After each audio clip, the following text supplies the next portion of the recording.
IVF ఒక అధునాతన సంతానోత్పత్తి చికిత్స. అనేక దంపతులకు తల్లిదండ్రులు కావాలనే వారి కలను నెరవేర్చుకోవడానికి సహాయపడుతుంది.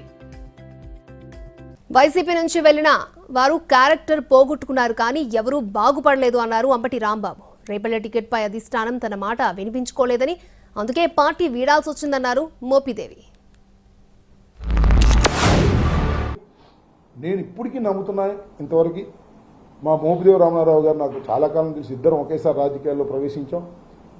వైఎస్ఆర్తో సన్నిహితంగా ఉన్నారు, జగన్మోహన్ రెడ్డి గారితో సన్నిహితంగా ఉన్నారు.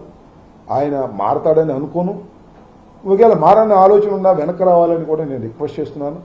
జగన్మోహన్ రెడ్డి గారు ఎవరిని వదులుకోవడానికి సిద్ధంగా ఉండరు. కానీ వదిలి వెళ్ళిపోతున్నప్పుడు ఏం చేయగలుగుతాం బా? అక్కడ ఏదో పెద్ద అద్భుతం ఉందని, అమోఘం ఉందని, చంద్రబాబు నాయుడు గారు ఏదో నెత్తి పెట్టుకుంటారని అనుకుంటే ఏం పెట్టుకోడబ్బా. చూశాం కదా ఆయన జీవితం అంతా, రాజకీయ జీవితం ఎంతమంది బలైపోయారు. కాబట్టి ఆలోచించుకోమని మనం చేస్తున్నా.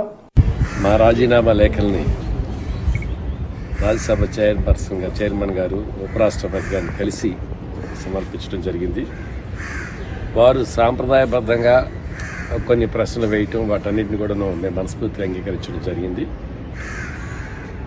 తదనంతరం మా రాజకీయ భవిష్యత్తు ఏంటనే దాని మీద మేము చేయడం జరిగింది. టీడీపీ అనే ఒక ఆలోచన కూడా ఉంది అన్నారు కదా. నేను ఆల్రెడీ చెప్పాను. దీంట్లో పెద్ద దాపరికం లేదు. దీంట్లో జరుగుతున్న పరిణామాలను బట్టి నిర్ణయం తీసుకోవడం జరుగుతుంది. రాజకీయాల్లో ఇలాంటివైనటువంటి సర్వసాధారణం.